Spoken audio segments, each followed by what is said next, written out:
Boa noite. Gostaria de dar, em primeiro lugar, as boas-vindas aqui ao Padre Cônego Cristino, que é especialista em História aqui da nossa Diocese Leiria Fátima. Também agradeço a presença amiga do Padre Américo. Onde é que ele está? Está ali, escondido. Está ali, do Padre Frazão, José Frazão, também do Padre Domingos Gaspar. Também aqui ao Senhor Presidente da Junta, o Filipe, também uma outra pessoa também ligada aqui à Junta, e a todos vós, o meu muito obrigado pela vossa presença. É conhecida a expressão que não se pode amar o que não se conhece. Só podemos amar a Igreja, que fazemos parte, se conhecemos a sua história. Assim se passa com a paróquia onde nós estamos inseridos, que é a manifestação numa determinada porção do povo de Deus e num espaço geográfico a presença da Igreja Católica, ou seja, da Igreja Universal. Podemos dizer que a história permite-nos lembrar o passado e aprender com ele. A história é uma grande escola. O indivíduo, uma comunidade, uma paróquia que esquece ou renega o seu passado, certamente que fica à deriva. Esperemos que esta conferência, aqui proferida pelo Padre Luciano Cristino, realmente nos vá ajudar a apreciar, a amar mais a Igreja e amar mais a paróquia onde nós todos estamos aqui inseridos. Então, eu vou passar agora a palavra a quem certamente sabe mais do que eu de História. Em primeiro lugar, passo ali a palavra ao professor Carlos. Está bem. O estudante de estar aqui acima, já está com o banco, tem que me sentar, até por causa da luz. Antes do Hóquei não ser paróquia, pois já havia por aqui sempre muita gente, já lá vem há milhares de anos, não sabemos bem quantos. Antigamente, os nossos avós alvareira, se calhar menos desconfortável que esta sala, contavam-nos histórias, o que hoje faz muita falta às nossas crianças. Era uma das maneiras de desenvolvermos muito a mente e o psíquico das nossas crianças, era contar histórias. Então, era uma vez um grupo de homens e mulheres, certamente, que por estas serranias passavam, caçavam e recolhiam o que a terra e as plantas lhes davam. Eram caçadores e recoletores. Era o homem do período da pedra polida e da idade do bronze. Por aqui deixou suas marcas em documentos. Calcula-se que por 3.000 anos antes de Cristo seja o documento mais antigo que chegou até nós e que se guarda, como outros, no Museu de Porto de Mós, graças, em grande parte, ao nosso saudoso Jorge Furriel. Claro que vou só dar assim uns saltos para introduzir aqui o seu povo. Vieram os romanos, que deixaram forte marca da sua presença. Levaram-nos muito do nosso riquinho ferro, explorando-o abundantemente. Certamente também exploraram o nosso calcário, nomeadamente calcário preto, que terão levado, entre outros, para Conímbriga, para os mosaicos que nós lá vemos e nos deitamos a apreciar. A oliveira e a abundância desta terra, como do resto do país. Enfim, a estrada que nós chamamos romana será para os arqueólogos desvendarem se sim, se não, se era esta, se era outra, se era alguma coisa daquele sítio. Mas nós sempre ouvimos chamar de romano. Por cá terão ficado, possivelmente, alguns escravos romanos, depois da vinda dos primeiros povos cristãos. O resto do cristianismo chegou-nos a nós também, pela mão já do Império Romano, depois do Imperador Constantino. Será que nós não teremos, alguém de nós, sangue de algum escravo romano que poderia ter ficado? Como mais tarde de algum mouro ou moura? Possivelmente sim. Vieram os árabes, exploraram os nossos tufos calcários e porventura também os nossos calcários, apesar de mais rijos, e deram-lhe eles sim o nome de Al-Qaidal, palavra de origem árabe. E deixaram-nos imensas lendas, como em todos os locais por onde passaram, histórias de tesouros e moras encantadas. Já sedentários e gregados, os nossos antepassados, como povo organizado, ter-se-á fixado ali na Serra da Morada. As terras do Planalto do Felgar, nós habitualmente dizemos Falgar, atraíram-nos e a serra dava-nos proteção e ao mesmo tempo caça. De dia podiam descer abaixo ao vale em segurança, onde certamente encontrariam água e outras culturas, e mais abaixo o reguento. E foi assim durante muito tempo o alqueidão da Morada. Diziam até os nossos avós antigos que era frequente, depois mais tarde, quando já havia gente mais abaixo, os rapazes grandes da Morada jogarem à pedrada com os cá de baixo da Lagoa de Santa Catarina. Para combate das maleitas e à falta de melhor tempero e conduto, ter-se-ão especializado na cultura dos alhos. E aparece-nos então o alqueidão dos alhos. Ali para as bandas da Lagoa de Santa Catarina, já o povoado mais organizado em torno de uma ermita, de uma capela, que nos anos 70 ainda se descobriu lá um terreno onde alguém, penso que não está aqui, a plantar uma vinha, encontrou um cemitério. A pouca distância da também conhecida Moita Longa, Val das Freiras, Val de Joaninho, tudo isto caminha para o Reguengo, e estes nomes todos existem em documentos.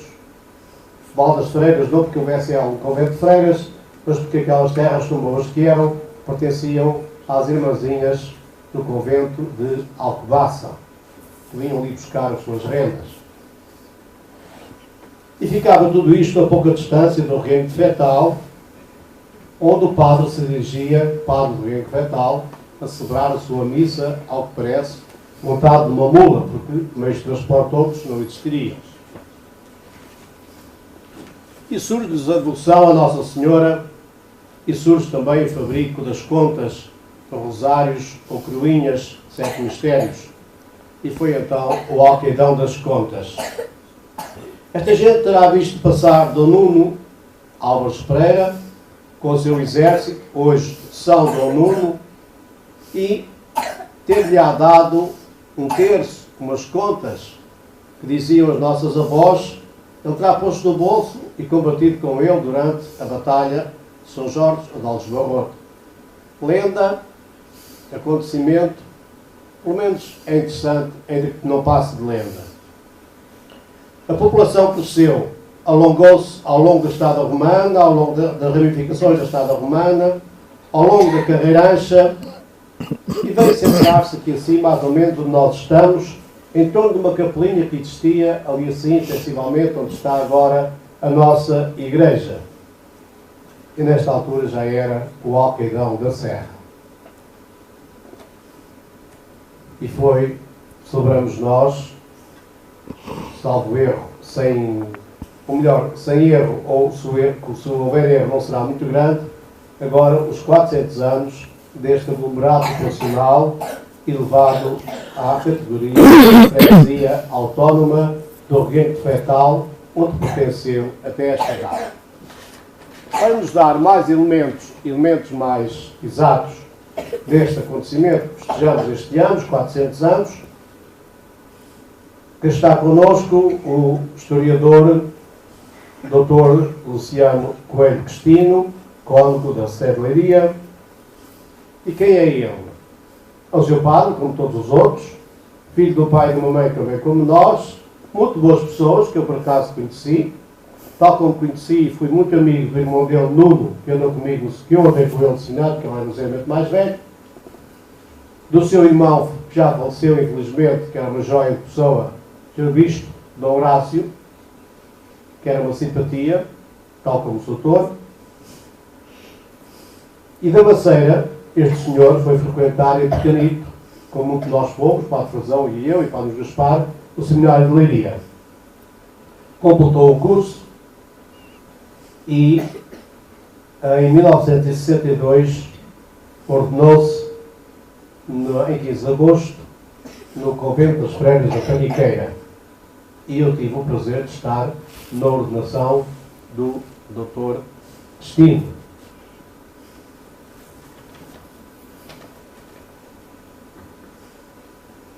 Foi para Roma, lá licenciou-se na Universidade Pontifícia em Teologia Dogmática, em 64 e em 67 licenciou-se em História da Igreja. Voltou à nossa diocese para ser professor no nosso seminário de Leiria e durante 11 anos foi também professor em Coimbra no Instituto de Estudos Superiores Sociológicos de Coimbra. Na Universidade de Coimbra fez a sua licenciatura em História e em 76 e 77 completou o curso de Bibliotecário Arquivista. Voltou para a nossa diocese definitivamente e em 74 é nomeado capelão do Santuário de Fátima. E desde 76 é-lhe atribuído um cargo de grande responsabilidade que até há pouco tempo desempenhou com toda a dedicação e eficiência o cargo de diretor do Serviço de Estudos e Difusão do Santuário, tendo como especial responsabilidade a preparação da edição já saída e à disposição de todos, documentação crítica de Fátima. Atividade que o pôs em contato com as mais diversas personalidades de Portugal e do mundo, não só pessoas da Igreja, bispos, cardeais, etc., como outras pessoas, Irmã Lúcia, inclusivamente, as visitas do Papa, etc. Já veio aqui à nossa paróquia, quando celebramos os 75 anos das aparições de Fátima, fizemos aqui uma pequena exposição, veio cá representar o santuário, e veio também à nossa paróquia integrado no grupo de sacerdotes que vieram fazer o inventário da arte sacra da nossa igreja e com quem eu também colaborei a pedido do Sr. Padre Frazão. O doutor pediu-me para eu não dizer muita coisa, acho que disse o essencial.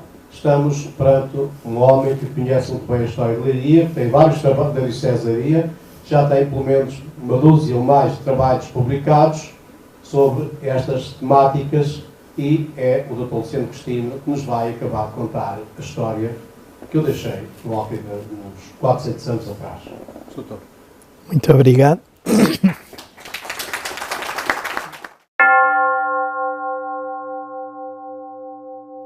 Agradeço ao Sr. Padre Manuel e agradeço também ao Carlos Vieira. Já me habituei como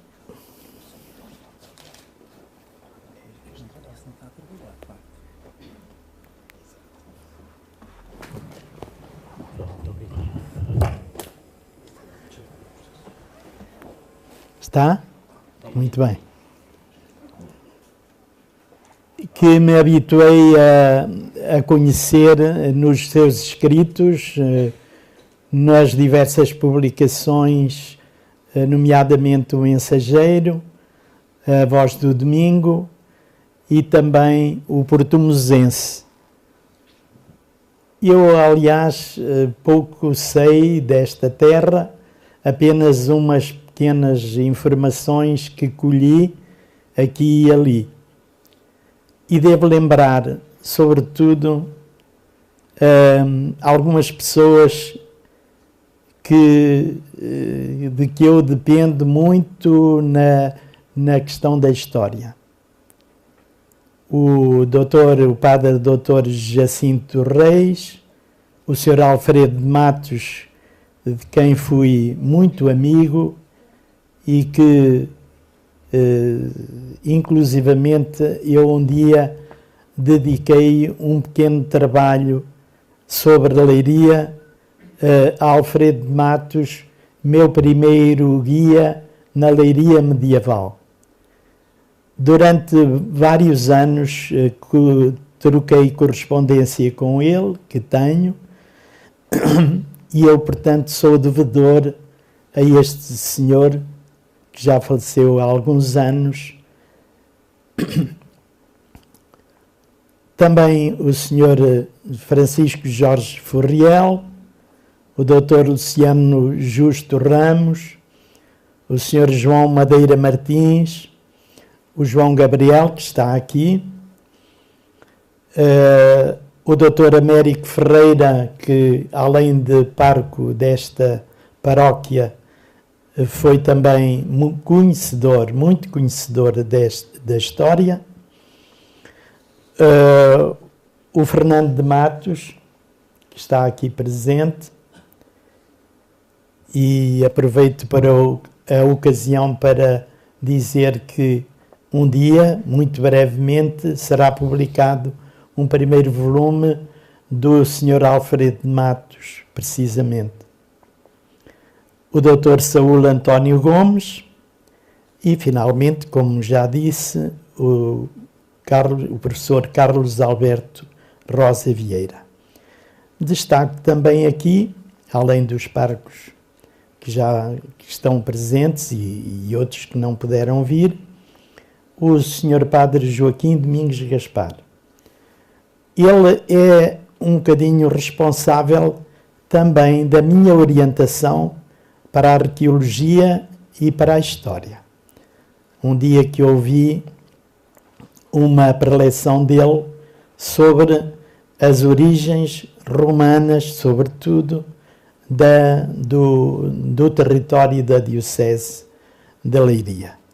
Por isso, manifesto aqui, com muita gratidão, aquilo que aprendi dele. Ele também foi meu professor de latim. Aí era assim um bocadinho severo. Acho que eram todos. Exatamente, dizem. Era severo. Eu recordo-me que nos mandou dizer de cor as odes e as bucólicas. Mas pronto, foi isso. Ah, sim. Exato. É títura. Muito bem. Mas era exigente e os professores exigentes foram realmente os melhores mestres. Não só no seminário, mas em todos os lados onde eu estudei. Pediram-me para eu fazer uma história da criação da paróquia. Eu começo por referir os antecedentes da paróquia de São José, do Alcaidão da Serra, dos séculos XVII a XIX,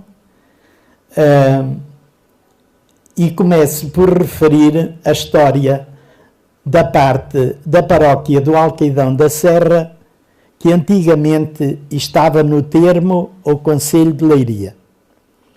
Em primeiro lugar, em breve resumo da história das igrejas de Leiria, que deram origem às paróquias da antiga vigararia do Mosteiro de Santa Cruz de Coimbra e, posteriormente, da própria Diocese a partir do século XVI. A Igreja de Santa Maria da Pena, já existente nos meados do século XII, no Castelo de Leiria, foi a matriz das outras 4 paróquias da antiga Vila de Leiria: São Pedro, Santo Estevão, São Martinho e São Tiago, que tinham território na vila, mais tarde cidade, e num vasto território diocesano.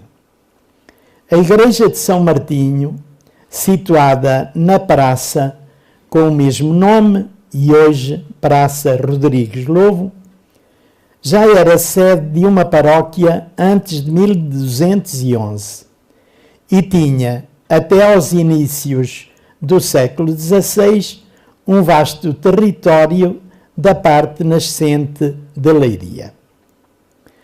A partir dos princípios da segunda década do século XVI, portanto, 1510 em diante, assistiu-se a um notável movimento de descentralização administrativa municipal, da qual são manifestação os novos forais da época de Dom Manuel, inclusive o foral novo de Dom Manuel de Portimós. Exatamente, 1515. Também eclesiasticamente houve a criação de algumas capelanias em algumas igrejas do termo leiriense que passaram a gozar de uma certa autonomia com a instalação de pia de batizar, celebração de missa, nos dias de preceito e outros dias determinados, definição dos lugares, cujos moradores hão de frequentar os lugares de culto para ouvir missa e receber os sacramentos, mantendo apenas uma ligação simbólica com a matriz, que se concretizava com uma visita obrigatória dos moradores em certos dias, como por exemplo, na festa móvel do Corpo de Deus e na festa de São João Batista, 24 de junho, o Reguengo, à Igreja de São Martinho de Leiria. Dia do Espírito Santo e do Corpo de Deus, Monte Real, à Igreja de Santiago de Leiria. E no dia de Santo Estevão, 26 de dezembro, Maceira, à Igreja de Santo Estevão. Em 1512, separou-se o Reguengo desta igreja e paróquia de São Martinho, das quais o Reguengo o Fetal é apenas dos inícios do século XX, o Fetal, para o distinguir de outros reguengos, mas das quais se separaram as paróquias do Alqueidão da Serra, conforme iremos dizer, e também de São Mamed, em 1920 a paróquia, e já em 1916, antes da restauração da diocese, também a freguesia civil. No registro das cidades, vilas e lugares que há em esta comarca da Extremadura e dos moradores que há em cada um deles, mandado fazer no ano de 1527 por Dom João III, foram contados no termo de Leiria, a aldeia do Alqueidão da Serra, 19 vizinhos ou fogos, e no termo de Portimós, item a ideia de Anzambojal, tem 5 vizinhos, o casal do Anzambojal e Alqueidão, 4 vizinhos. O autor anónimo do Conselheiro ou Memórias do Bispado de Leiria, redigido não depois de 1657, poucos anos depois do desmembramento da paróquia do Reguengo, atribui a criação da freguesia do Alqueidão da Serra ao bispo de Leiria, Dom Martim Afonso Mexia. Este foi nomeado e confirmado bispo de Leiria em 1605. O seu governo foi até ao dia 3 de setembro de 1615, quando foi transferido para Lamego e mais tarde, em 1619, para Coimbra, onde veio a falecer a 30 de agosto de 1623. Infelizmente, pouco sabemos de quem partiu a iniciativa da criação, da criação da paróquia.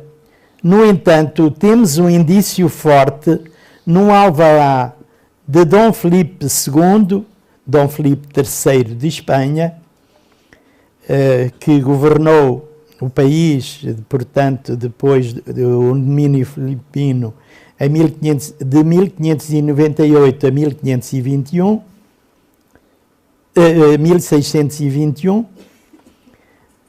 este alvará de 22 de junho de 1616, em que se refere que houve uma visitação episcopal em que se terá falado da criação da paróquia e da necessidade de fazer uma nova igreja, para que o próprio bispo incitou o povo a fazer uma petição ao rei, a solicitar ajuda para a sua igreja nova.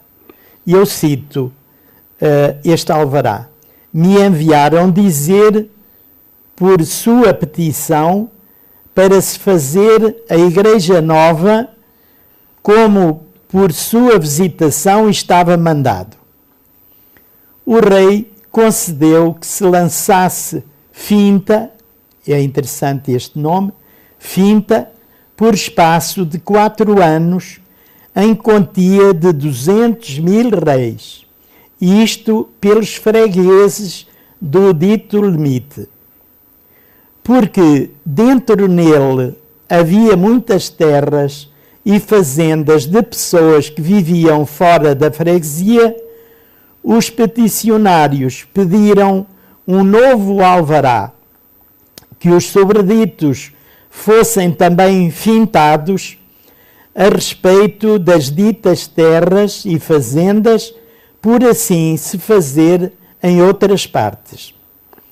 Dom Filipe II, pelos seus mandatários, assim o concede, excetuando os privilegiados, aqueles que tinham um privilégio.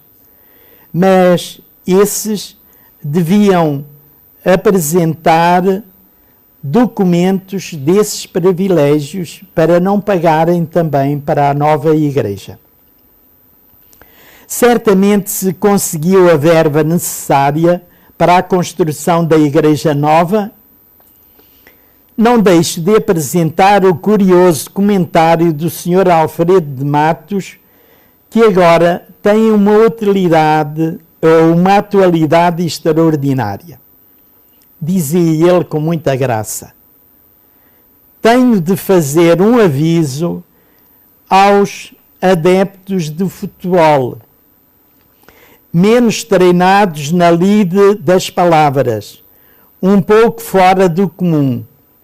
A finta de que se falou é uma contribuição e não um lance de jogo. Com isto, pretendo eu fintá-los, não vá que me convidem para elenco do grupo local. Não é por mal, não é por mais nada. E para os livrar da tinha das derrotas. É muito curioso este comentário que o Sr. Alfredo de Matos fez desta finta, pelo qual, portanto, os habitantes e também os proprietários das fazendas aqui do Alcaidão tiveram de pagar. A criação da paróquia de Alcaidão da Serra, na parte desmembrada do Rengo, foi, portanto, entre 1605 e 3 de setembro de 1615, quase certamente pouco antes desta última data.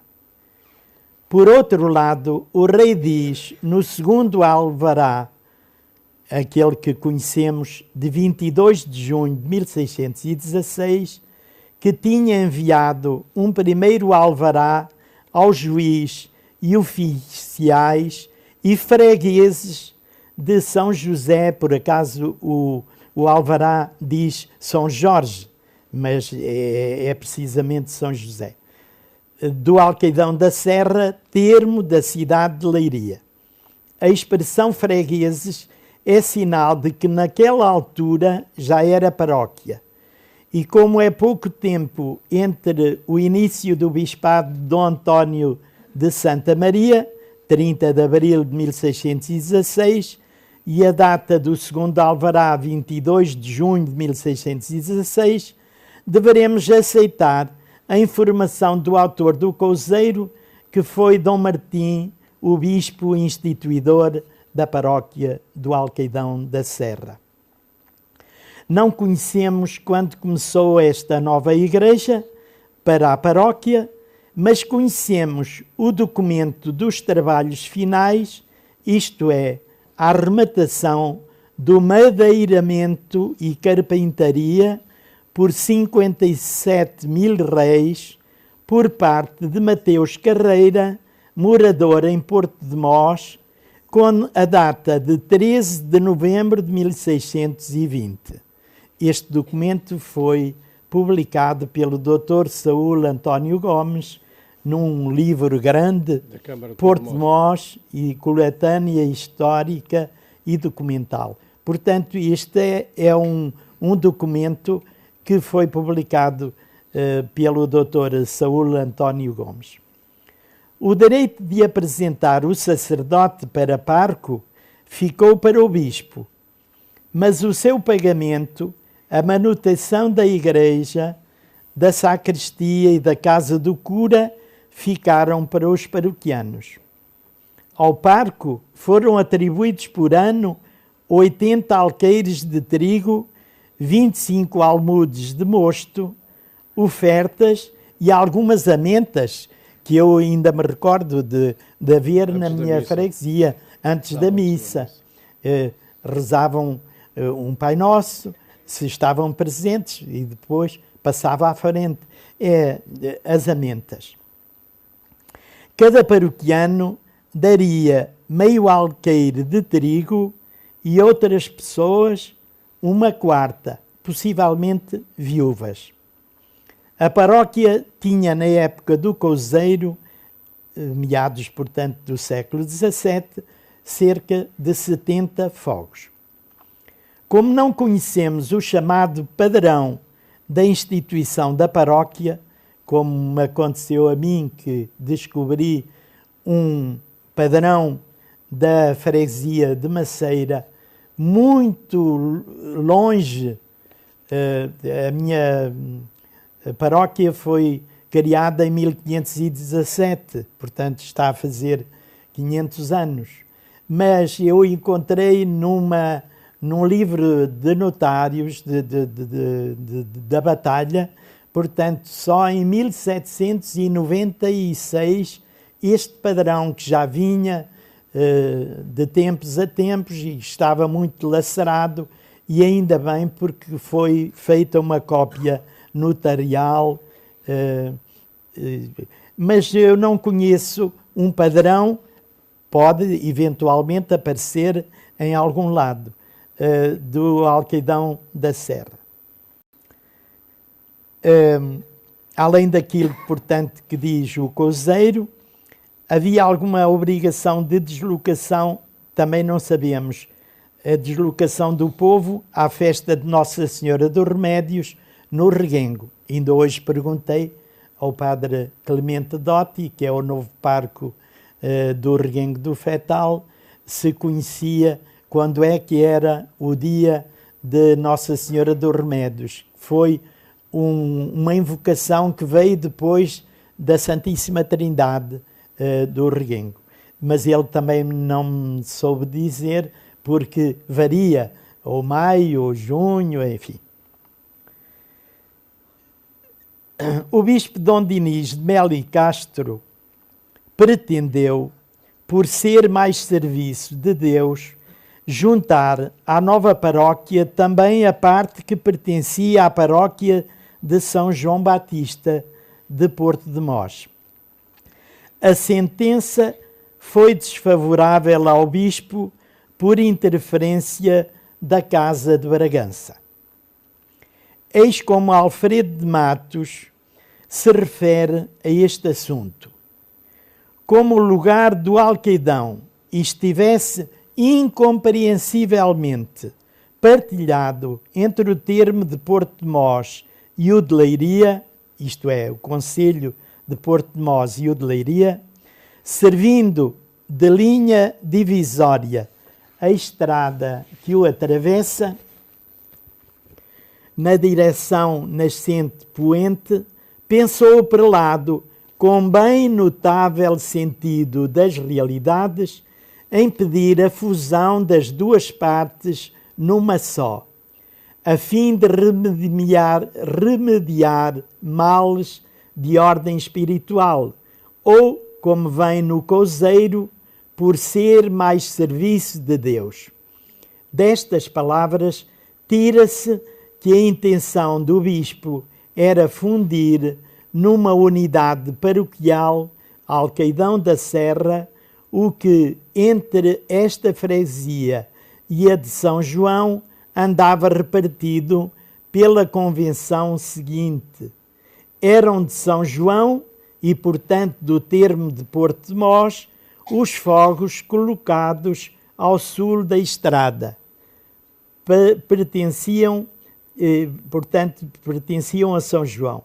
Pertenciam a Alcaidão e, por isso, andavam ligados ao termo de Leiria os que habitavam a zona posta ao norte da referida linha separatória. Isto são palavras do Sr. Alfredo de Matos. Em a comarca de Porto de Mós, separada de um boletim da Junta de Província da Extremadura de Lisboa. Recordo-me de ter visto entre os papéis do Sr. Alfredo de Matos fotocópias do arquivo da Casa de Bragança de Vila Viçosa, em que se trata desse processo, mas não foi possível encontrar essas fotocópias. E eu prometo aqui, se algum dia as encontrar, eu, portanto, darei conta ao senhor Fernando, ou então ao professor Carlos Vieira. Cerca de 1657, na capela-mor da igreja paroquial, havia no altar-mor uma imagem do padroeiro, São José. Havia 2 altares colaterais, o do Evangelho, isto é, para as pessoas que são da minha idade ou ainda mais velhas, era do lado esquerdo de quem se voltava para o altar. Portanto, o do Evangelho com a imagem de Santo António, o da Epístola Nossa Senhora do Rosário. Havia sacristia, alpendre, pia de batizar e um sino. Além da igreja paroquial, havia uma ermida de Santa Catarina, na Moita Longa, para a administração dos sacramentos, cuja antiguidade não consta. Havia também uma confraria de defuntos ou das almas, com renda aplicada à igreja. Nas notícias remetidas à Academia Real da História Portuguesa, debaixo da real proteção do muito alto e muito poderoso rei Nosso Senhor Dom João V, Leiria, nas notícias dos lugares e aldeias do termo desta cidade, de Leiria, do ano de 1721, refere-se que a vintena do Alcaidão da Serra está à parte do poente e tem 50 moradores. E nela está a Igreja Matriz com a invocação de São José, em a qual há as confrarias seguintes: a de Nossa Senhora do Rosário, a do Divino Espírito Santo e a das Almas.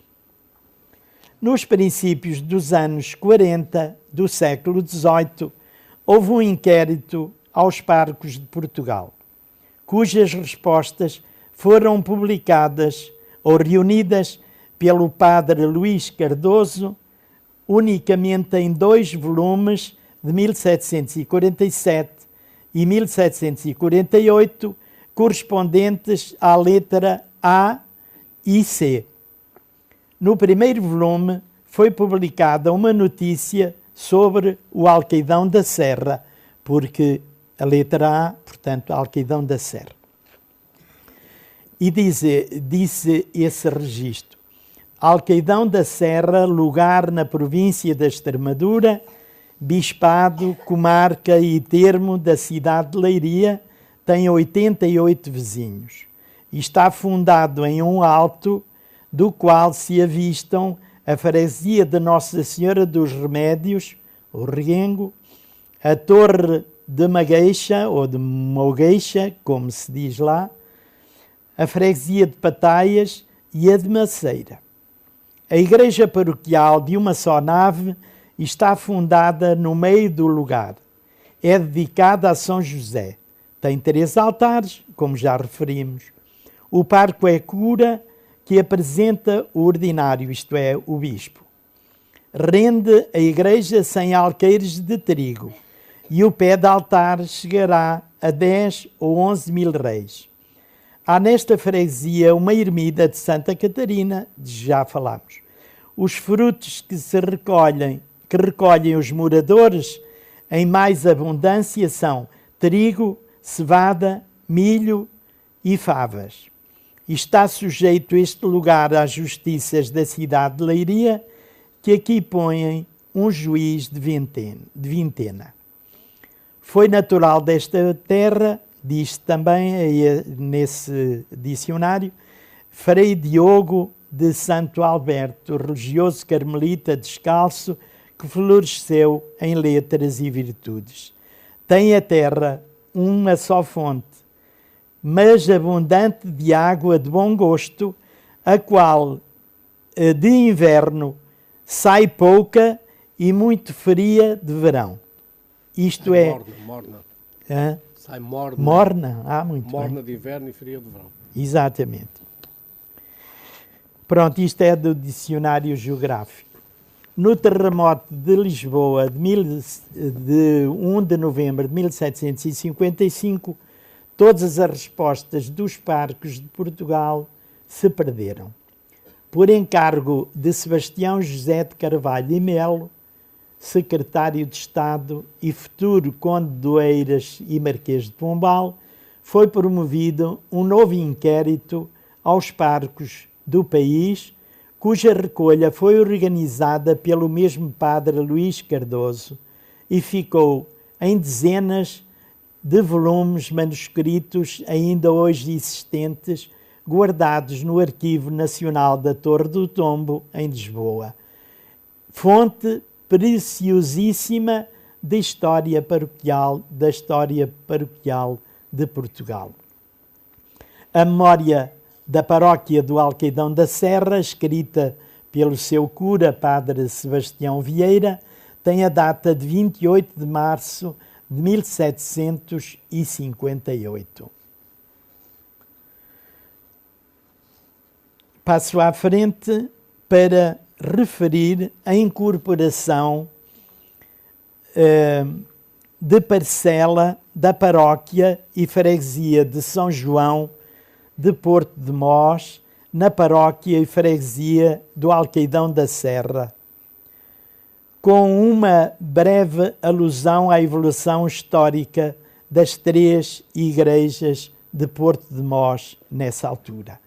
O primeiro documento em que se identifica claramente uma igreja na vila de Porto de Mós é uma carta de 1219, em que Pero Sinal e sua mulher, Maria Gonçalves, vendem umas casas junto da Santa Maria de Porto de Mós, ao abade e convento de Alcobaça, por 50 morabitinos, que era uma moeda dessa época. Logo se diz junto da igreja de Santa Maria de Porto de Mós, é porque existia já essa igreja. A igreja de São Pedro de Porto de Mós é referida pela primeira vez em 18 de setembro de 1260, quando o rei Dom Afonso III apresenta para essa igreja o seu clérigo João Stefanini. Numa inquirição do tempo do rei Dom Sancho II, no ano de 1233, foram ouvidos clérigos das 3 paróquias de Porto de Mós, Santa Maria, São Pedro e, finalmente, São João. A 29 de outubro de 1457, 12 anos depois da fundação da Colegiada de Ourém, em 1445, Dom Afonso, quarto conde de Ourém, estabeleceu um compromisso com o arcebispo de Lisboa, Dom Jaime, sobre a anexação das 4 igrejas de Ourém e das igrejas e priorados de São Pedro e de São João de Porto de Mós à Colegiada de Santa Maria de Ourém, ficando a primeira reservada ao chantrado, é o chantre, que era do chantre da Sé de Ourém, e a segunda à tesouraria da dita colegiada. O acontecimento mais significativo que ocorreu no último quartel do século XVI foi um grande aumento territorial da Diocese de Leiria, que tinha sido criada a 22 de maio de 1545. No ano de 1585, uniu o Sumo Pontífice, era Sisto V, a este bispado, a vila de Ourém e seu distrito, que teve somente efeito na jurisdição, da qual se tomou posse pelo bispo Dom Pedro em 14 de junho de 1586. No mesmo ano e dia em que se tomou posse pelo bispo Dom Pedro de Castilho da vila de Ourém, quanto à jurisdição eclesiástica, se tomou a de Porto de Mós. Na época da redação do Couseiro, cerca de 1657, já havia na área da paróquia de São João Batista de Porto de Mós a ermida de Santo Estevão, no Alcaidão da Serra, considerada muito antiga. Eu creio que identificamos esta ermida de Santo Estevão com a ermida de Senhora da Tejeirinha. Exatamente. Mas continua lá a imagem de Santo Estevão. Sim, diz-me o professor Carlos Vieira que existe também a estátua, a imagem de Santo Estevão. E cerca de 100 anos depois, na memória paroquial da mesma paróquia, em 1758, diz-se que entre os seus 12 lugares estão os de, eu vou dizer como lá está, Vales de Ourém e Carreirancha, e acrescenta-se, tem mais uma ermida de Santo Estevão no lugar da Carreirancha.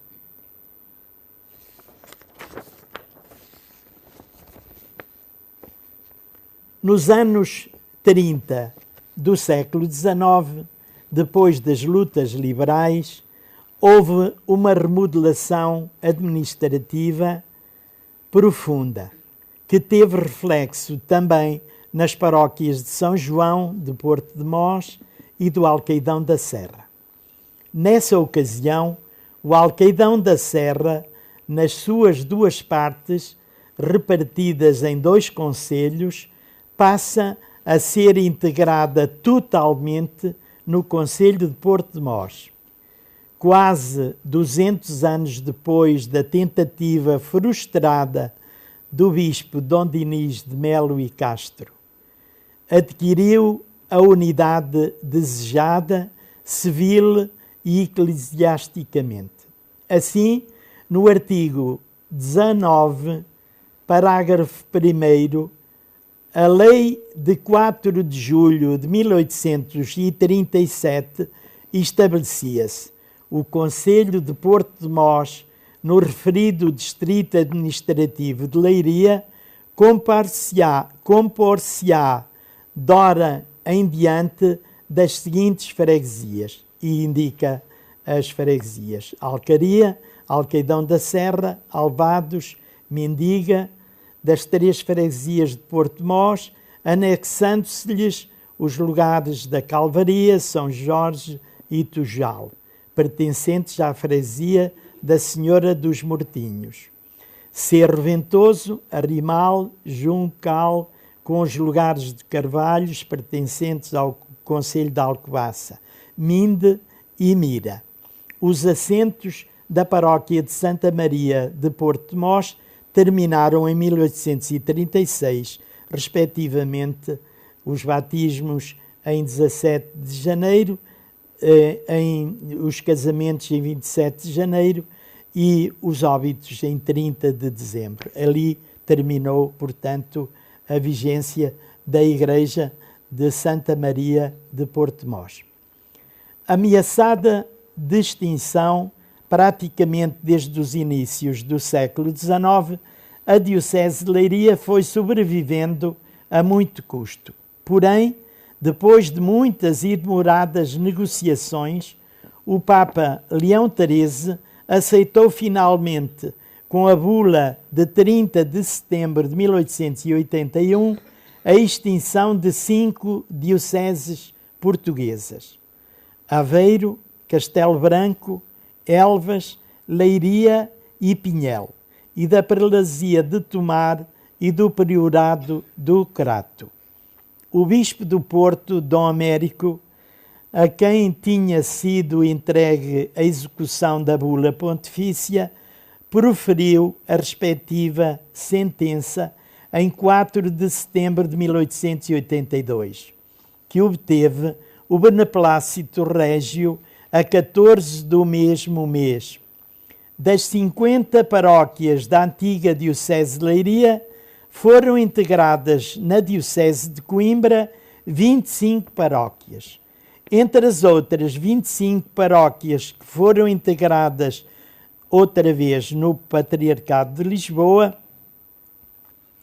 8 eram do concelho de Vila Nova de Ourém, 4 do concelho de Alcobaça, 2 do concelho da Batalha e 11 do concelho de Porto de Mós, ou seja, Alcaria, Alvados, Alcaidão da Serra, Arrimal, Juncal, Mendiga, Minde, Mira, São João e São Pedro de Porto de Mós e Cerro Ventoso.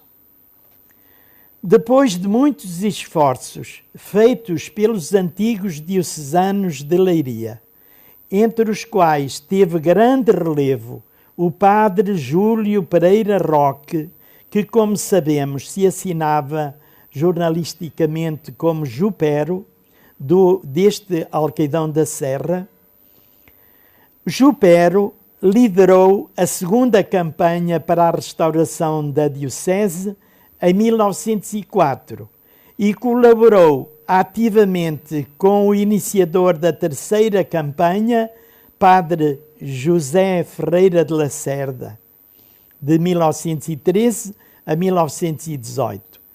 O Papa Bento XV restaurou o antigo bispado de Leiria por bula de 17 de janeiro de 1918, precisamente com as 50 paróquias existentes antes da extinção.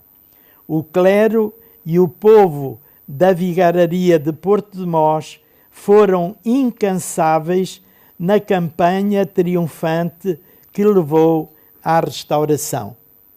Eu conheço, inclusivamente, uma subscrição que foi feita pelas paróquias da Diocese, quer paróquias que ficaram anexadas a Coimbra, quer as paróquias que ficaram anexadas ao Patriarcado de Lisboa, em que as pessoas assinaram, algumas com assinatura própria, outras a rogo, foram 14 mil, se eu não me engano, 14 mil assinaturas, e esta subscrição e este volume que foi enviado pelo Padre Lacerda para Roma foi determinante para a restauração da Diocese de Leiria, precisamente com as mesmas 50 paróquias e com a mesma área. Entretanto, foi só anexada a paróquia de Formigais, já no século XX, em 1957. Julgo que os moradores, os paroquianos e os fregueses também da paróquia e desta freguesia se podem ufanar de ter contribuído para a restauração da Diocese de Leiria, agora chamada, como sabemos, Leiria Fátima, a partir de 1984. Eu peço muita desculpa, que demorei-me um pouquinho mais, e agradeço muito a vossa paciência para me ouvirem.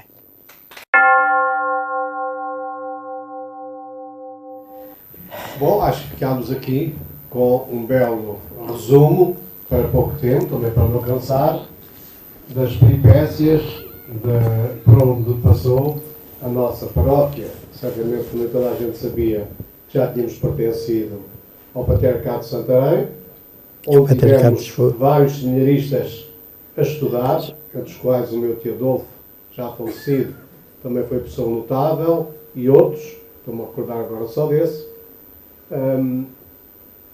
durante bastantes anos, que tivemos esse grande homem natural do Alcaidão, que tem hoje aqui a família toda dos Roques, o padre Júlio Pereira Roque, que escreveu imenso, quem quiser ir consultar, e temos aqui estudantes, às bibliotecas, o jornal do Mensageiro, ele escreveu imenso, com o pseudónimo de Jupero, a favor da restauração da Diocese de Leiria. Ele e o Sr. Cónigo Lacerda, que era o diretor do jornal, são personagens de que nós nos podemos orgulhar.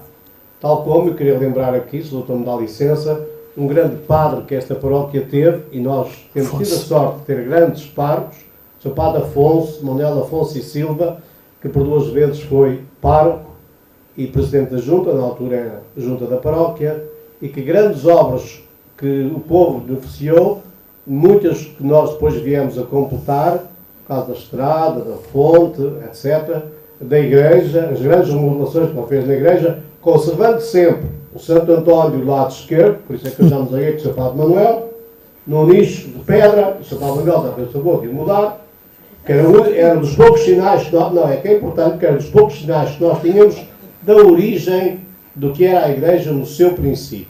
Só por isso, por mais nada. Tivemos um outro padre que fez muito por nós, que, segundo as palavras do Papa atual, Francisco, não teve medo do cheiro das ovelhas, e se meteu no meio de nós, e partiu pedra na estrada da serra, e raspou o cimento do chão da igreja comigo, e fez de mim quase filho e criado dele. Foi o nosso ilustre Padre Américo Ferreira, a quem todos devemos imenso.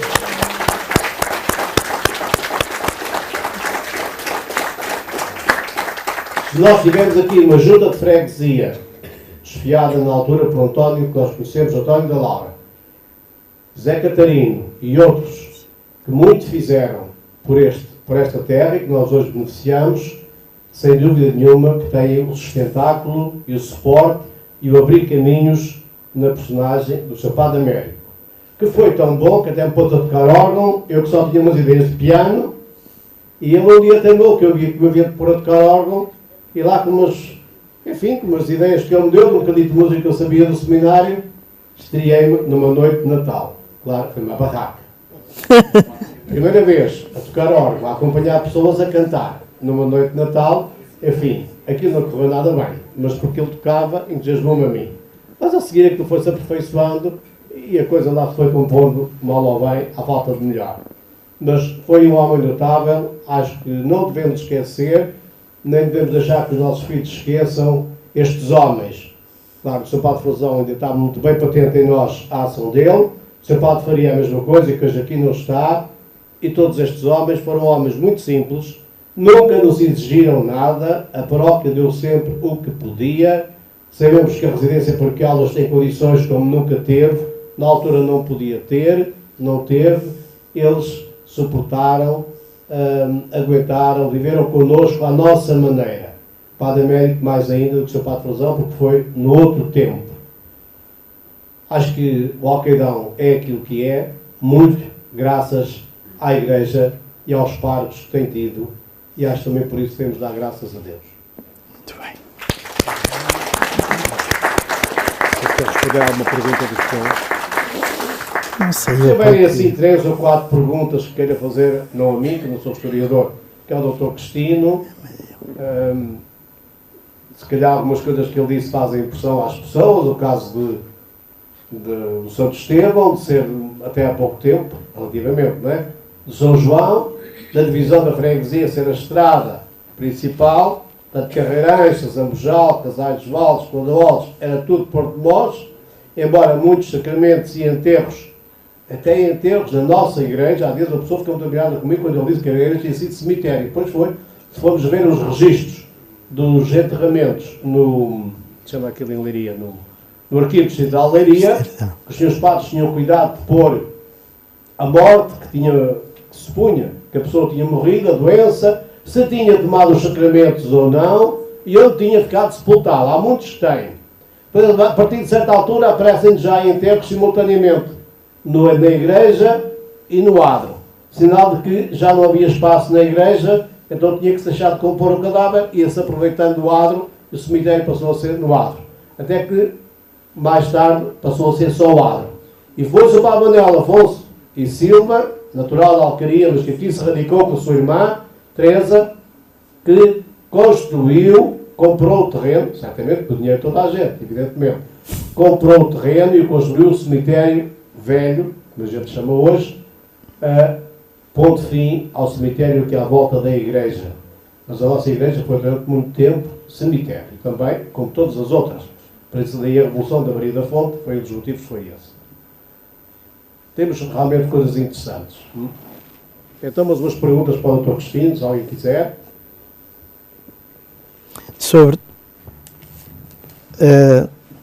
Pegando nas palavras do professor, eu devo dizer que encontrei vários registros.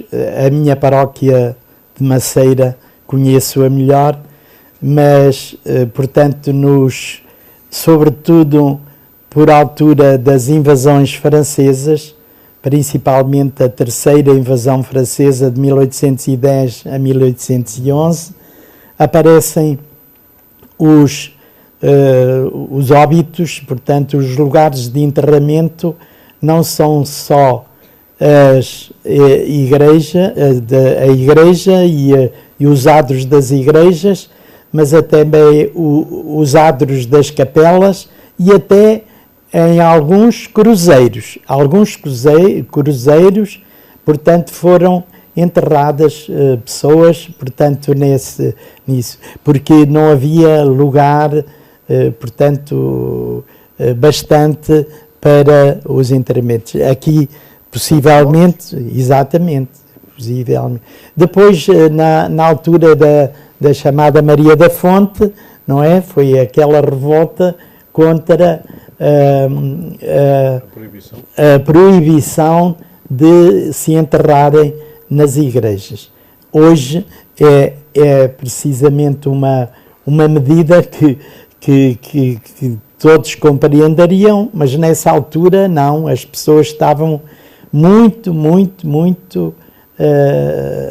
afeiçoadas ao facto de nas igrejas estarem os seus mortos, os seus defuntos. Talvez desde a tradição dos catacumbas, possivelmente, não sei. Sim, um bocadinho. Não sei se alguém quer... Claro, não vamos hoje saber a história toda, não é? Tenho uma pequena curiosidade. Qual é a igreja mais antiga de Portugal? Igreja ou capela? E é de que ano? Isso depende da época, portanto, já temos igrejas do século V, do século VI, exatamente, já há igrejas, depois da época, portanto, e eu não lhe sei dizer qual foi a primeira igreja de Portugal, a mais antigas, não consigo agora dizer, porque o país é muito grande. Mas há registros, então, já nos anos 500, de prática de... Sim. Nós temos aqui na Diocese de Leiria uma perda enorme, porque na terceira invasão francesa foram destruídos os arquivos, não só civis, mas também eclesiásticos. E isto não é fantasia, não é aquele recurso de alguns historiadores que dizem os documentos foram queimados, mas aqui foram queimados sistematicamente, e aqueles assentos que nas outras dioceses nós temos muito mais antigas, portanto os assentos que vêm da época do Concílio de Trento, 1560 e tal, porque foi obrigatório o registro de casamentos e batizados. Portanto, nós na parte da Diocese de Leiria não temos senão documentos de assentos batismais, de casamentos e óbitos do final do século XVIII, que ainda estavam nas freguesias, mas os outros tinham sido recolhidos na Câmara Eclesiástica e foram ali queimados. Por vezes temos alguma indicação, por exemplo, de pessoas que não encontraram os seus batismos e precisavam de se casar e precisavam de justificar que foram batizados. E então tinham de recorrer a pessoas, a testemunhas de pessoas que se lembravam de terem batizado, de terem feito batismos. Portanto, só muito raramente é que encontramos documentos, por exemplo, aqueles que fazem a delícia dos genealogistas. Nós aqui, desde o século XVIII, finais do século XVIII para trás, pouco temos. Eu penso que ainda iria no arquivo distrital, o mais antigo é 1800, da nossa paróquia. 1811. Sim. 1811. Sim, só estava a tentar perceber se o cristianismo chegou Sim. com a Reconquista, se já tinha chegado não. antes, quando do ano 300, Constantino, da declaração da... Sim, no princípio do século IV. 313. Mas não tinha chegado mas já, por exemplo, uma referência do século II que se fala, portanto, da Igreja ou do cristianismo na Península Hispânica, portanto, do século II. Como se visitarem Conímbriga, encontram lá um batistério ali perto da muralha que foi feita para preservar o resto da cidade contra os bárbaros.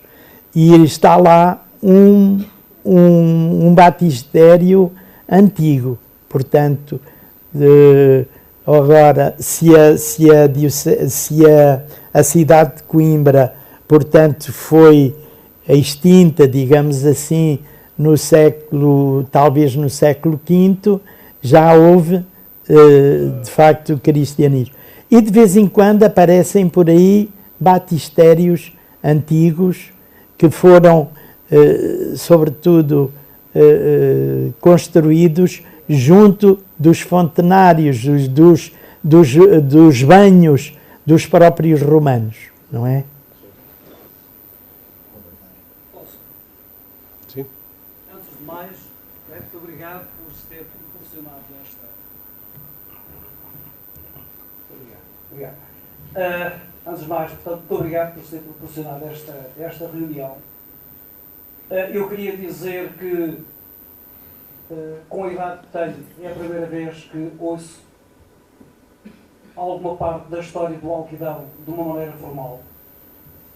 Lembrei-me aqui que, creio que no final da década de 60, andei a vender os pequenos cadernos que o Sr. Padre Américo Ferreira nos pôs na mão com o título de Alqueidão da Serra, apontamentos para a sua história.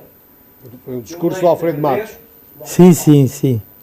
E, portanto, chegando sou o efetivamente Padre a esta Afonso. história, Exatamente. a esta data, eu queria sentir ou dizer que sinto alguma tristeza por ter passado tanto tempo sem ter ouvido uma exposição acerca do Alqueidão como hoje ouvi. E deixava aqui um convite que penso que a partir de agora, portanto, em termos de educação, as escolas vão ter alguma autonomia, que a partir de agora, por quem tem o direito e a incumbência de dar seguimento, portanto, a estas coisas, de formular os programas, diria eu que acho que seria bom para nós termos uma disciplina, logo a começar, em termos de escola primária, em que se falasse na história do Alqueidão. Acho que é extremamente importante e queria deixar esta ideia para quem entender e for direito a poder ou não, portanto, alimentar e dar seguimento. Primeira ideia. Pois, eu queria dizer que, ou perguntar, se a criação da paróquia, depois do que eu vi, se pode então garantir que foi mesmo criada em 1615. Era uma pergunta. Depois, também se a primeira igreja do Alqueidão se foi a igreja de Santa Catarina ou se teve lugar num outro sítio qualquer, porque fiquei efetivamente com dúvidas. E finalmente, se a fonte que se falava com tão boa água, curiosamente morna no inverno e fria no verão, se era a fonte de onde a minha geração bebeu água, chamada mesmo a fonte da fonte, ou era uma outra que a antecedeu. Portanto, estas eram efetivamente algumas perguntas que eu gostava de colocar, embora com resposta em termos telegráficos. A primeira pergunta, uma proposta, eu aprovo perfeitamente, que as escolas, enfim, outras pessoas se unam os esforços para desenterrar. Eu queria dizer que está-se a perder um património imaterial, como se costuma dizer, de crenças, de superstições, de orações, de costumes, de rezas, de lendas, estão-se a perder, porque as pessoas que as sabiam já estão a passar, não é? Portanto, eu incito, não sei como é... António Carvalho, o doutor. Muito bem, muito prazer, doutor. Portanto, eu concordo com essa proposta. A segunda pergunta, peço desculpa. Igreja. A igreja do Alqueidão da Serra já existia, mas já existia antes daquela igreja que foi ultimada por volta de 1620. Teve licença para a primeira missa em 1620. Exatamente, 1620. E o madeiramento, e portanto, que vem quase no fim, não é? No fim das construções, portanto, por essa altura. Mas já havia uma pequena ermida cuja data não se sabe. Depois, a respeito da fonte, eu não sei responder, talvez o professor. Ainda bem que o doutor António falou sobre a fonte. Não é aquela fonte que nós, os mais velhos, conhecemos, com as bicas ou com a bomba manual de tirar água. Essa é muito posterior, século XX, princípio do século XX, ou que com a Pia dos Burros também, que foi oferta do senhor do Alqueidão, o senhor de Adelaide. Mas a fonte que se refere aqui é aquela fonte que fica na zona que nós chamamos o Largar, que está aqui gente dona desses terrenos, que infelizmente está toda coberta de silvos e que valia a pena cortar e limpar e fazer até um percurso para ser visitável. Essa fonte, que vem também mencionada neste documento que o Dr. Luciano Cristina frisou, das memórias paroquiais mandadas fazer pelo Marquês de Pombal, que na altura do terremoto de Lisboa, a água ficou de tal maneira turva que pessoas foram lá com os cântaros para encher e não tiveram coragem de trazer a água tão turva que ela estava.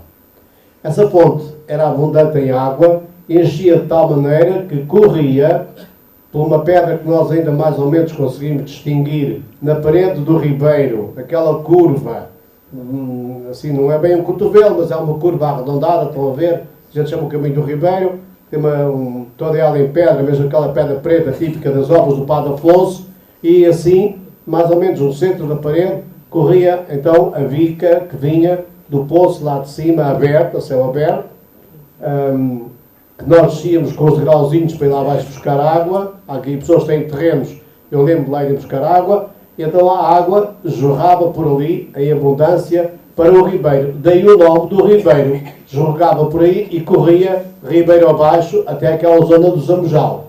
Essa foi a primeira fonte do Alqueidão. É essa, António. Tem o nome do lagar. Sim, o nome do lagar, sim, eu já disse. Essa foi a primeira fonte. O resto é muito posterior.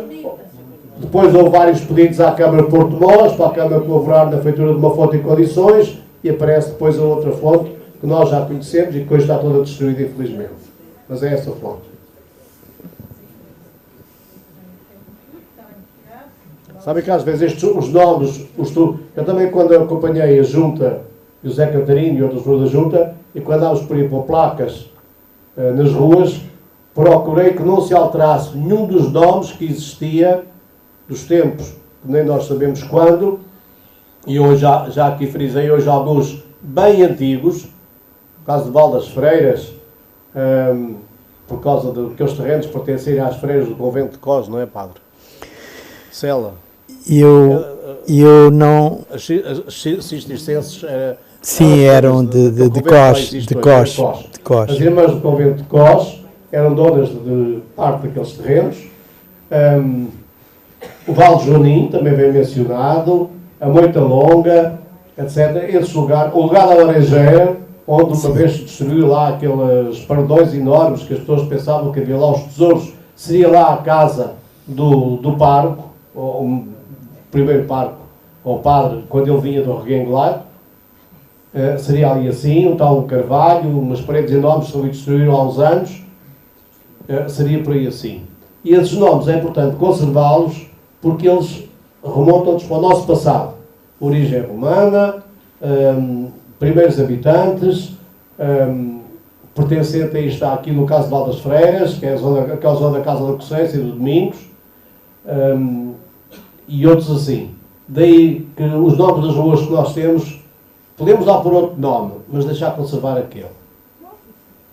É importante não apagar os nomes que existem, mas conservar aquele Val das Matas, o Val de Joaninho, o Caminho Velho, que era a estrada, supõe-se que o resto da estrada, que a ramificação da estrada romana ia buscar água para a exploração do ferro e atravessava todo o veio do ferro. Outro nome interessante, o Escoiral, ou Escorial, para onde eram lançadas as escórias, o que também existe aqui na terra do Padre Cristino, para onde era lançado aquilo que já não servia para o ferro, as borras, os fornecos, não possivelmente relacionado com as habitações dos escravos ou fornos pequenos. Temos uma série de toponímia muito interessante que não devemos deixar que se perca. Eu de vez em quando alerto o Filipe para estas coisas. Tal como a campa do Padre Afonso no cemitério, que está tão desprezada, tão abandonada, ao menos se faltasse aquela pedra, o Filipe está a pensar fazer isso. A campa do Padre Júlio Pereira Roque está bastante bem conservada ainda, falta uma fotografia. Penso também, estou a pensar pô-la. A irmã do Padre Afonso também.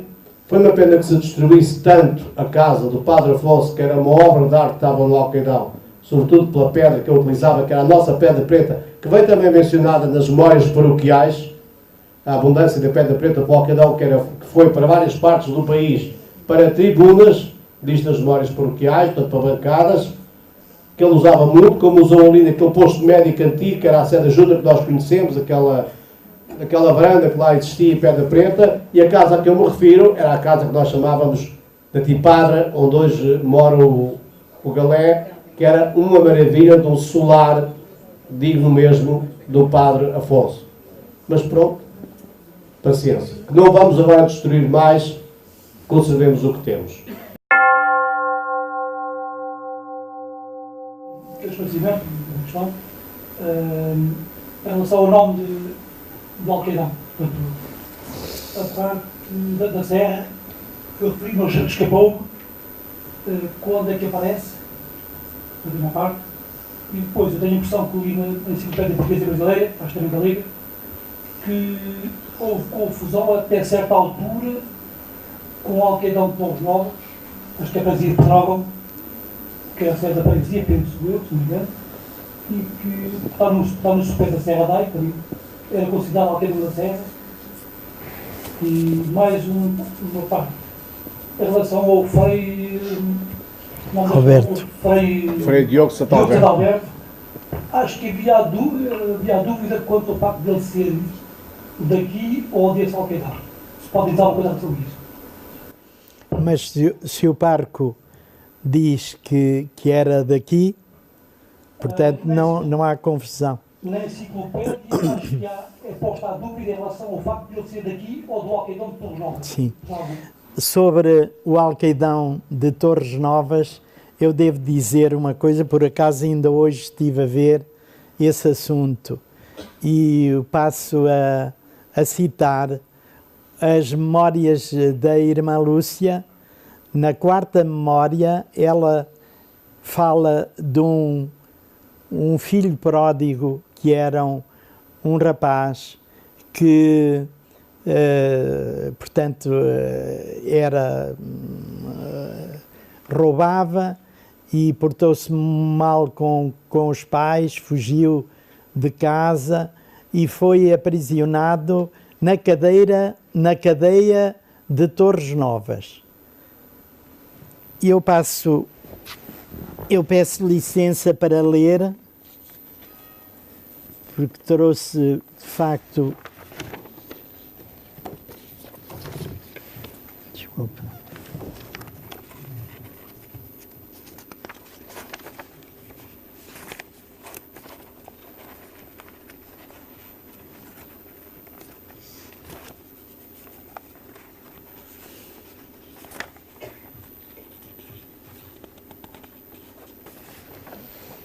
Eu peço para ler. A outra, a irmã Lúcia fala de duas graças.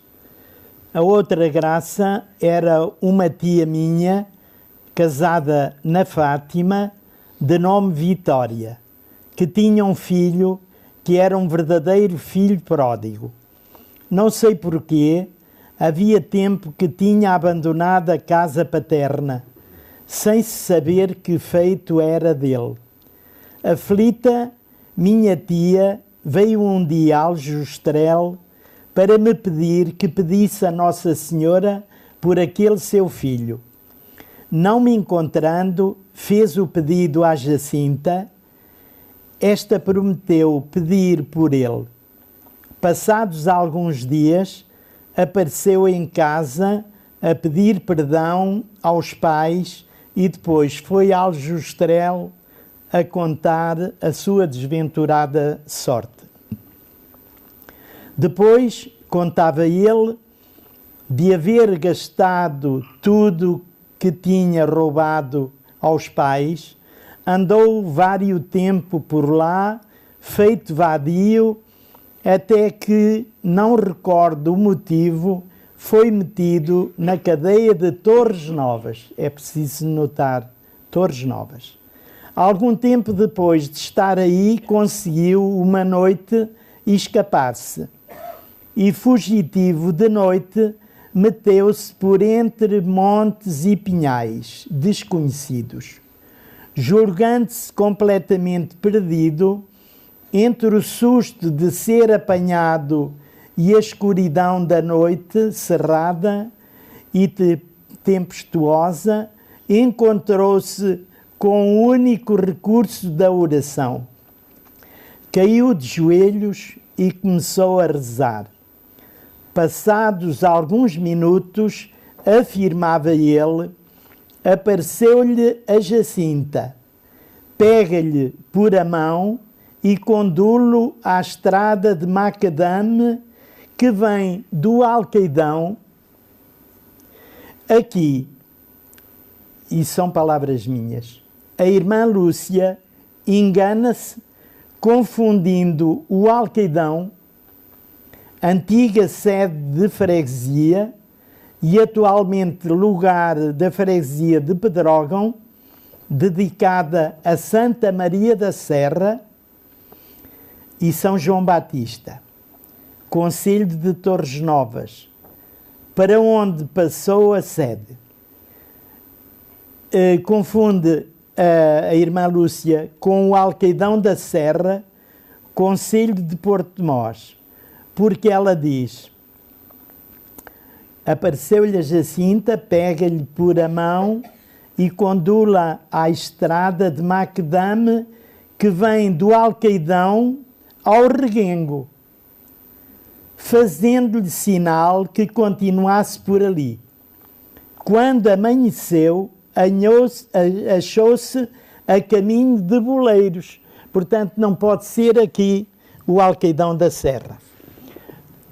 Boleiros fica precisamente nesta estrada que vem de Torres Novas, não é? Vem do Pafarrão, do Alcaidão, do Pedrógão, etc. Portanto, a irmã Lúcia aqui enganou-se. Reconheceu o ponto onde estava e, comovido, dirigiu-se à casa dos pais. Ora bem, ele afirmava que a Jacinta lhe tinha aparecido, que a tinha reconhecido perfeitamente. Eu perguntei à Jacinta se era verdade ela ter ido ter com ele, e ela respondeu-me que não sabia onde eram esses pinhais e montes onde ele se perdeu. Eu só rezei, diz ela, eu só rezei e pedi muito a Nossa Senhora por ele, com pena da tia Vitória. Foi o que me respondeu. Como foi então isto? Não sei. Sabe-o Deus, diz a irmã Lúcia.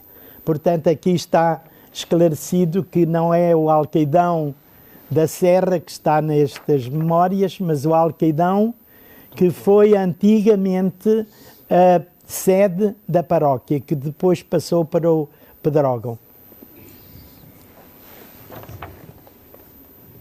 Por vezes aparecem confusões com a palavra Alcaidão, porque, como é de origem árabe, Sim. os significados serão semelhantes. No nosso caso, José Alfredo Matos, que se debruçou sobre isso com a ajuda de alguns dicionários de autores portugueses credenciados na matéria. Dada a situação em que nós vivemos, dado o nosso solo, a nossa coreografia, o Alfredo Matos, depois da consulta desses dicionários, inclinava-se para que aqui a palavra Alcaidão significasse mais, em vez de passos ou passadas, como que eram medidas as terras, e esse será o significado de outras terras com o nome Alcaidão, aqui se relacionaria mais com os estufos calcários que os árabes utilizavam no telhado, que não era telhado, na cobertura das casas, dos terraços, que vocês já viram casas árabes, que eles utilizam muito. E estes estufos calcários, o Alfredo Matos localizava-os ali, naquela zona da estrada antiga que ia para a fonte, que nós chamávamos de Espojeiro dos Burros, naquela terra amassada, dura, que dificilmente se desmoroa para essa autêntica pedra. Não sei se me estou a conseguir fazer entender. Penso que é aquela fanheira amassada, dura, fica logo ali do lado direito, e que há uns anos andar ali a explorar. Dizia ele que seria, possivelmente, quase certeza, isso. Noutras terras, a palavra Alcaidão continua a ser de origem árabe, poderá ter o tal significado dos passos ou passadas. Isto vem muito bem explicado nos dicionários etimológicos sobre essas matérias. Por daí que haja bastantes terras com o nome Alcaidão. Temos ali também a Rimal, o Alcaidão, em Torres Novas, já vimos, e há outros. Nas Cortes também. Minha terra também e é há outros Alqueidão. por aí assim. No nosso, A minha terra também. é o Alqueidão da Serra, possivelmente por estar aqui nas faldas da Serra d'Ar. Mas já teve aqueles nomes que há bocado indiquei. Propositadamente, algumas pessoas não conheciam, acho que os disse há dias à Dulce, estão numa ata feita pelos presidentes das juntas de freguesia do Reguengo, de São Mamede e do Alqueidão, quando eles dividem os limites das pastagens e dos matos do marco, que foi uma pena também ter desaparecido, que estava no caminho do Chão Falcão, uma pedra mármore. Quem andava de burro na serra, como eu e como vocês, íamos dar a volta até à pedra, e a pedra terminava com uma cruz gravada em cima. Estão a ver isso? Alguém se lembra ainda? Era uma autêntica pedra mármore branca, grande, suja, natural, era uma rocha viva que estava ali assim, o caminho dava a volta, quando íamos para lá dávamos a volta para a direita, quando vínhamos para cá dávamos a volta para a esquerda, mas a pedra estava lá no meio e tinha traçado uma cruz que delimitava Reguengo, São Mamede e cá para baixo Alqueidão. Porque o marco. Porque havia muitas vezes problemas com esta história do ir roçar mato para aquilo que era de outra freguesia, ou ir com os rebanhos para aquilo que era do Reguengo ou de São Mamede. Há até um livro escrito, penso que por Mapone, sobre essa história de confusões existentes muitas vezes na história dos matos e das lenhas, que hoje são uma coisa abundante por aí, que a gente maria vê esse livro delas, não é? Mas naquela altura era uma raridade. Pois esses nomes aparecem lá. O Alqueidão, que já foi conhecido por Alqueidão da Morada, Alqueidão dos Alhos, das Contas e atualmente Alqueidão da Serra. E os três presidentes de junta atestam isso. João Gabriel. Peço desculpa, boa noite a todos. Muito obrigado por esta ceia de conhecimento e ceia de história que nós tivemos aqui. Tem sido um serão muito bem passado e, sobretudo, muito frutífero. Realmente não há paróquia sem igreja. E eu adorei a explicação, enfim, o relato do documental sobre a edificação da nossa freguesia. Mas houve uma dúvida que me ficou e penso que não serei só eu a tê-la. Creio que é uma dúvida que paira, alguns, no nosso pensamento quando falamos desses tempos imemoriais. E essa dúvida prende-se com duas capelas, no fundo, três capelas, que é, antes da fundação da freguesia havia a capela de Santa Catarina. Antes da fundação da freguesia havia a capela da Senhora do Cheirinho ou de Santo Estevão. Essas capelas, pelos vistos, não serviram para nenhuma delas para ser a igreja matriz. Não. Podia explicar-me um pouquinho como é que o contexto dessas capelas na fundação da freguesia? Agradecia. Muito obrigado. De uma delas, a capela de Santa Catarina, diz-se que é para a administração de sacramentos. Para isso, não era necessária às vezes a licença para se dizer missa, não é? Mas não vem, portanto, em 1657 já existia e era muito antiga.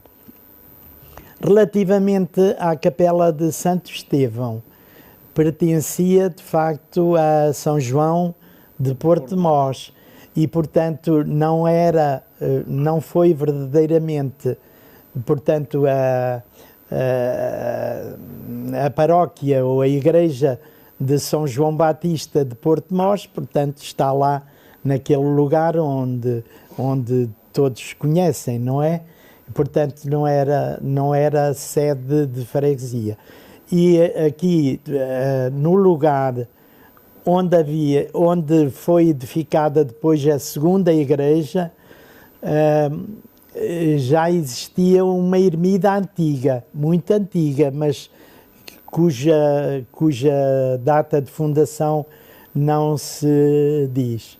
Aliás, tenho de dizer que só de 1586 é que esta parte de Porto de Mós, portanto, pertenceu à Diocese de Leiria. E, portanto, eventualmente o autor do Cozeiro ou Memórias do Bispado de Leiria, teve muito menos informações sobre as ermidas, as datas, portanto, desde o princípio da Diocese. Havia um livro de registro da Chancelaria do Bispado de Leiria que chegou a ter 3 volumes.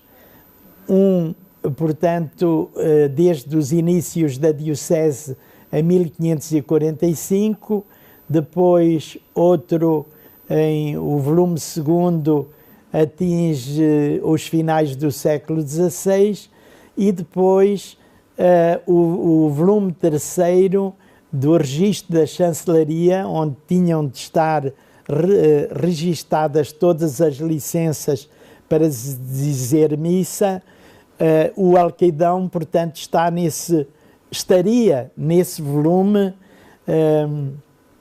que se pode reconstituir um pouquinho com as notícias que diz o autor do Cozeiro.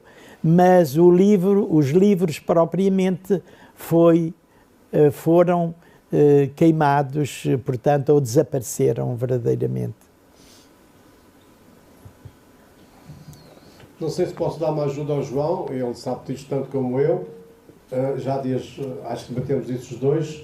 Poderá existir a dúvida se a capela existente, sensivelmente ali onde está a igreja, mais coisa menos coisa, foi transformada em igreja, se foi feita uma igreja nova de raiz. Penso que era isso que o João talvez quisesse referir-se também. Pois não há documentos. O doutor Luciano Cristina há bocado leu aquela documentação do pedido feito ao rei para que todos os paroquianos do Alcântara da Serra contribuíssem com a tal da finta, a tal do imposto. Nós hoje queixamos tanto de impostos e na altura também já havia tantos. Um tal imposto para ou a construção da nova igreja, ou porque a capela existente não oferecia condições para ser elevada à categoria de igreja. E ficará a dúvida. E só em 1620 é que se obteve licença, já então o templo era considerado digno de ser igreja propriamente, se obteve licença pelo bispo que veio a seguir, Frei António de Santa Maria, se não me engano, para celebrar a primeira missa. Até aí continuou a servir, ou a capela, se não foi demolida, ou para a administração dos sacramentos, como diz o Cozeiro, a capela lá embaixo de Santa Catarina, ali na Lagoa, que nós ainda conservamos, e que ainda há lá umas paredes velhas que testemunham isso, que também foi danificada do tremor de terra, em 1755, como foi danificada a nossa igreja, mesmo a atual, também no terremoto de 1755, e o padre diz, o padre Cura Vasco, Paulo Vasco, se não me engano, que mandou reparar, construindo os suportes dos lados. E as pessoas que estão aqui mais ou menos do meu tempo, e para a América dessa altura, lembra-se bem, que naquilo que a gente chamava os jardins da igreja, havia mais ou menos do pegamento da capela-mor com o corpo da igreja, 2 cunhas, 2 paredes, tipo contraforte, a segurarem o pegamento da capela-mor com o corpo da igreja. Foram precisamente essas 2 partes que abriram a racha quando o tremor de terra no 755. Em Santa Catarina também aconteceu, o padre diz que reparou, mas aí já não tenho dados para isso. Mas ainda há dias a Dulce frisava isso num texto, é interessante. Nessa altura estavam muitos padres a confessar na igreja. Doutor, desculpa lá, estou a entrar de Sim, com certeza. Estavam muitos padres a confessar na igreja. O Padre Manuel devia gostar de ver isto hoje, né? Muitos padres a confessar, muita gente vinha a confessar. Quando se deu o tremor de terra, e o padre também se assustou, e os padres viram os bancos a balançarem na igreja. E toda a gente a correr para a igreja a pedir perdão e misericórdia. Toda a gente, não estava na igreja, certamente. O padre foi a correr chamado para dar os sacramentos e ainda assistiu a um segundo tremor de terra que a gente hoje chama uma réplica. E as pessoas ficaram com tanto medo que organizaram logo ali umas orações e durante 9 dias seguidos foram em procissão à Santa Teixeirinha, aí já aparece o nome da Santa Teixeirinha.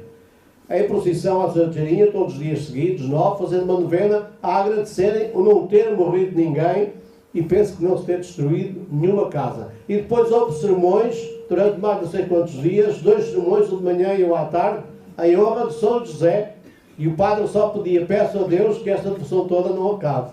As palavras não são estas, mas o contexto é mais ou menos este. Peço a Deus que esta gente não se canse e que a devoção não acabe. Às vezes lembramos só de Santa Bárbara quando troveja, não é? No fundo era o que o padre queria dizer. Muito bem, então estamos por hoje. Ainda queria colocar, é diretamente relacionado e, portanto, no centro telegráfico. A senhora da Teixeirinha. Obrigado.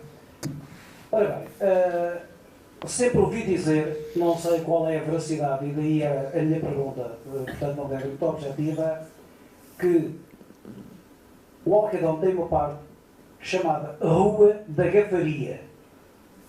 Sempre me disseram que Gafaria deriva do grego em que o gafo era leproso e, portanto, seria ali uma zona em que existiriam os leprosos. E, como consequência, a igreja, a capela de Nossa Senhora da Teixeirinha, foi exatamente construída para, portanto, para eles.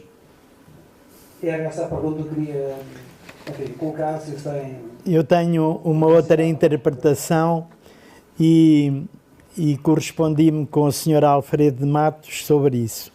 Há um rol de propriedades do Mosteiro de Alcobaça de 1435, se não me engano, anda à volta disso. E diz vários títulos, o título do Alcaidão, da Serra e tal. E eu julgo que é nesse rol, é nesse título de propriedades que foram publicados agora recentemente pelo Dr. Saúl António Gomes, porque aquilo são várias páginas relativas a Porto de Mós, e fala-se lá de gafaria, mas eu julgo que não era propriamente uma gafaria, uma leprosaria, mas eram propriedades pertencentes à gafaria. Gafaria de Leiria ou gafaria do outro lado qualquer. Em Leiria havia várias leprosarias e, portanto, eu julgo, e com isso o Sr. Alfredo de Matos também concordou, que não seria propriamente um local onde existia uma gafaria, mas uma propriedade que pertencia à gafaria. É esta a interpretação que eu dou. Que modo, o patrono é o mesmo, Santo Estevão. Exatamente, o Santo Estevão é o... E nesse caso, António, o patrono, primeiro, o Santo Estevão, que é o patrono dos leprosos. Como ele iria também àquela grande igreja que hoje é o quartel da GNR, que é a igreja de Santo Estevão também. Também o doutor uma vez me pôs a hipótese de a gafaria de Alcaidão ser pertença da gafaria de Leiria. Sim. Mas como não há documentos, queremos com as suposições. Mas é bom que não deixemos perder ao menos os nomes. Sr. Paulo Malhão, quer encerrar? Pronto, a noite já vai um bocadinho longa. Vamos então agradecer então aqui esta exposição do padre Dr. Luciano Cristino, que sem dúvida exigiu investigação, trabalho. Também aqui o trabalho também como moderador aqui do professor Carlos. Agora a seguir teremos um chazinho para irmos a casa mais aconchegados, também para possibilitar um pouco de fraternidade. Antes disso, visto que somos todos, penso eu, acho que não há aqui exceção, somos todos católicos, graças a Deus, sugeria só uma ação de graças a Deus, que Deus procede todo o bem, Ele é o Senhor de facto da história. Se quiser Ali ao Fernando Sargento, um cantigo com ação de graças. Leva, copia, um dia dá-me, ou manda-me ao passo. aclamai a Deus com júbilo. Aleluia, aleluia, aleluia.